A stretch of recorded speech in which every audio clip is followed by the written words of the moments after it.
What's up guys, Rob Zambles here, welcome to today's video. So today we're talking about my think tank belt. You guys who've seen a few of my videos know I love my think tank belt.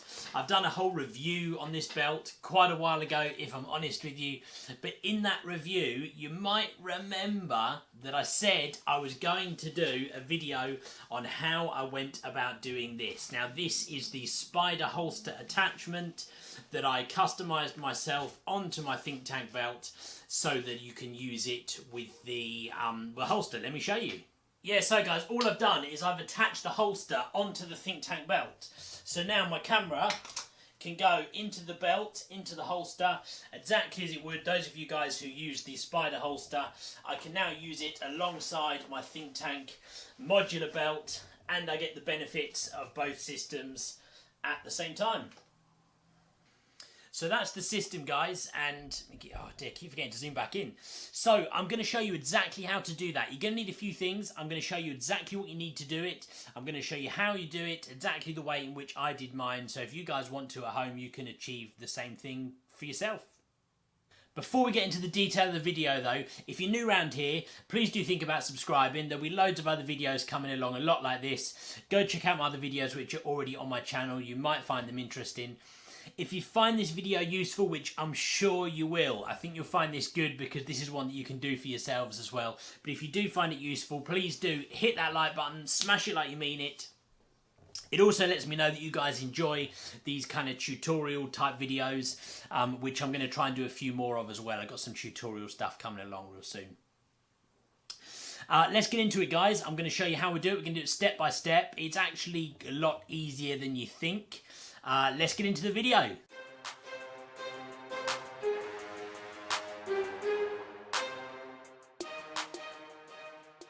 Now I think I should probably just add a quick caveat to this, guys, and say this does require cutting a hole or two holes in your think tank belt.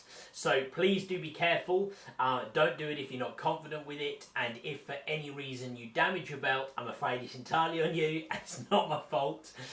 Give it a go. As long as you're careful, you should be alright. But anyway, first of all, let's have a look at what you're going to need to be able to do this, and let's get into it. Firstly, you're going to need your think tank belt. Mine specifically is the Think Tank Pro Speed Belt version 2.0. You'll need a penknife, pocket knife, something that can cut. Of course, the spider attachment itself, a multi-tool and or crosshead screwdriver,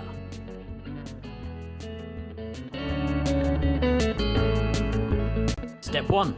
You'll need to undo the two screws on the back of the actual spider holster. The crosshead screws on the back, just undo the two of those.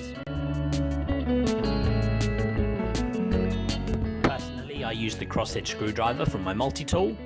Just undo the screws on the back, one at a time, until they're loose enough that you can do them with your fingers, and you're good to go. Simple as that, they both come out. Make sure you keep hold of those though, because you will need these later. And of course, keep the spider holster itself safe as well. Step 2. So the next step is to work out where on your belt you want the actual spider holster to go.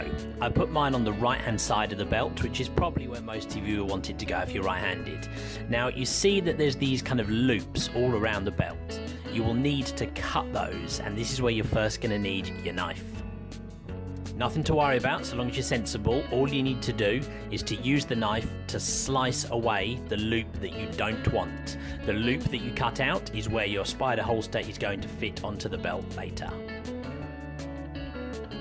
Nice and carefully, you're going to slice away either side of the loop, making sure we don't cut the belt itself. Step 3. Now we're going to slot the actual spider holster onto the belt, just to check we're happy with the location and happy with where it is. Hopefully by this stage you are, because you've already cut the loop off the belt. Now on the back of that spider buckle, you will need to mark the two holes on the bottom. You can do that with a slight cut with a knife or with a coloured pen if you've got, whatever works for you. Step 4. Now here's where you're going to need your knife again. This belt is quite thick, and in the middle there is like a thick rubbery band, and you will need to use your knife to almost grind yourself a hole through the belt, through the rubber band to the other side. You want a sharp knife because you don't want the hole to be too big. Now if you've got the tools available, you might find it easier to use a drill or something else for this. But if you only have a knife, just gradually work your way through both sides until you get through the belt. Step 5. Once you've got your holes, you're going to want to make sure that they are big enough. I mentioned there's that thick rubbery texture inside the belt. So I personally used an Allen key to gradually work that hole big enough, because shortly I'm going to have to get a screw through there and you want to be able to get it all the way through.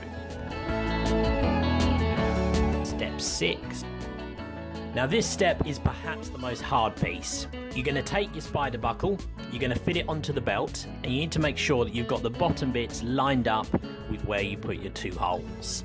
Now you can take your 2 screws, the ones that you kept safe from earlier, or bolts they are I suppose technically as opposed to screws, and you're going to have to try to get these to work through the hole.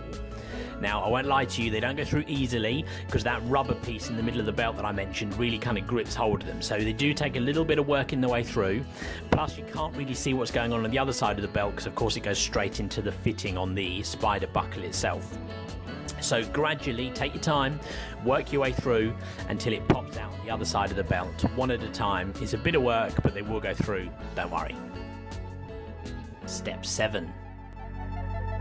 Once you do get them through, you just need to make sure that they're lined up with the fitting, and you're going to need your crosshead screwdriver again to do them up, get them nice and tight one at a time to make sure they are securely fitted to the belt. And there we go. Check you're happy, make sure it's done up nicely and that it's all okay. Looks fairly solid, looks fairly secure, which is what you need. Now you do have the option, if you want to, on the back to fit some kind of sort of cover or material, something like that. I didn't do that, to be honest. I found it was smooth enough that I didn't need it, but you could put some kind of protection or pad on the back if you wanted to protect yourself from those screws.